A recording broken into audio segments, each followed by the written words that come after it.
I really believe that it has everything to do with the defense team, as well as the fact that they didn't want to believe that he did it. First of all, this is again my opinion, allegedly. I believe that the defense team was shady as hell. They had defended originally Casey Anthony, so a lot of people knew who this attorney was.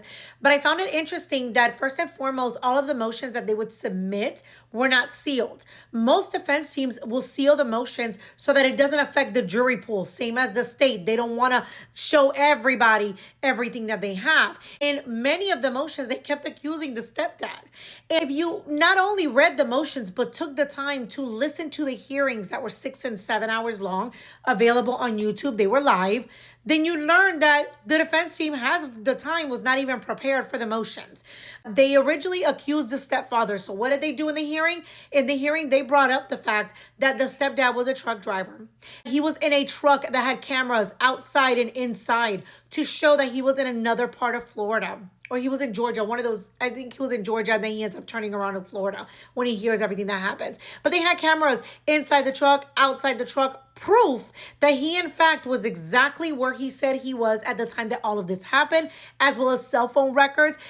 When the emergency call comes in, you see him answering the emergency call, freaking out about the fact that he could see police officers on his cell phone app, and then turning around and having to drop off the load in Jacksonville to then drive to Miami. So, I mean, that was clear as day in a hearing. Another thing that they talked about was the fact that, again, they did all these press conferences, oh, poor Derek and Nenito Derek, saying that Derek was autistic. Guess what?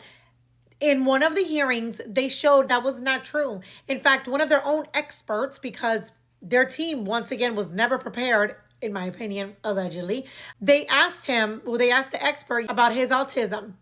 The expert looked at the attorney and he's never been diagnosed for autism. He's never even been tested. Mind you, he had straight A's in school in 8th grade. No issues. So then the attorney tries to bring up ADHD. So she says, I don't know, he hasn't been tested for that either, but I don't think we would consider that a disability.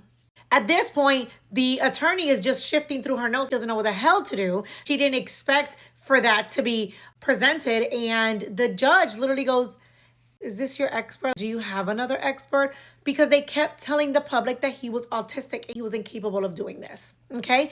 And what came out? That days before, he had sent an ex-girlfriend pictures of I think it was an active duty member or a veteran taking his life. He thought it was hilarious. He was obsessed with horror. He had sent pictures to other people about what he did to his mom.